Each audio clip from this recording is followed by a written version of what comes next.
Hello, I'm Shazel Muhammad, founder of African Link Initiative, and this is your Right to Fight military moment. Lieutenant James Reese Europe was an accomplished bandleader and composer.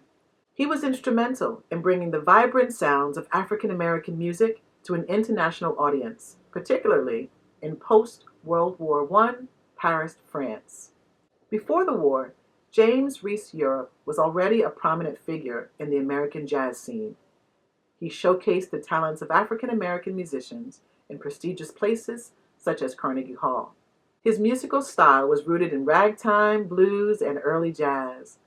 When the United States entered World War I, James Europe joined the New York National Guard and was commissioned as a lieutenant in the 369th Infantry Regiment, an all-black unit from New York City, later known as the Harlem Hellfighters, due to their heroic accomplishments while fighting alongside French troops. Lieutenant Europe was tasked with forming and leading the regiment's military band. He filled it with some of the finest African American musicians of the time. The Harlem Hellfighters were not just renowned for their bravery in battle, they also became celebrated cultural ambassadors. Lieutenant Europe's band introduced jazz to European audiences.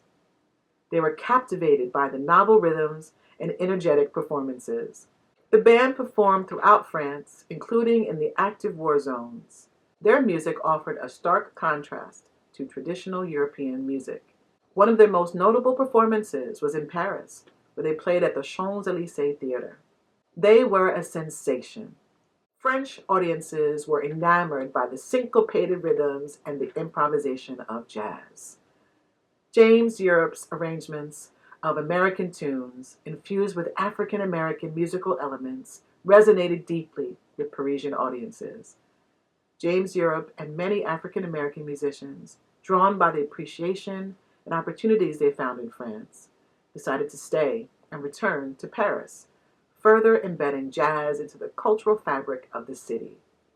This period marked the beginning of what would be known as the Jazz Age in Paris. Jazz clubs sprang up across the city, and the music became synonymous with the freedom and creativity of the Roaring Twenties. Personalities such as Josephine Baker and Ada Bricktop Smith found Paris to be a haven of artistic freedom and a place where they could escape racial prejudices. James Europe's contributions to jazz were tragically cut short when he was fatally stabbed during an argument with one of his band members. The wound was initially thought to be superficial, but things worsened and he was rushed to the hospital. Despite efforts to save him, he died. The Harlem Hellfighters' European tour not only introduced jazz to a new audience, it laid the groundwork for jazz music's international popularity and its enduring legacy. I'm Shazel Muhammad, and this has been your Right to Fight military moment.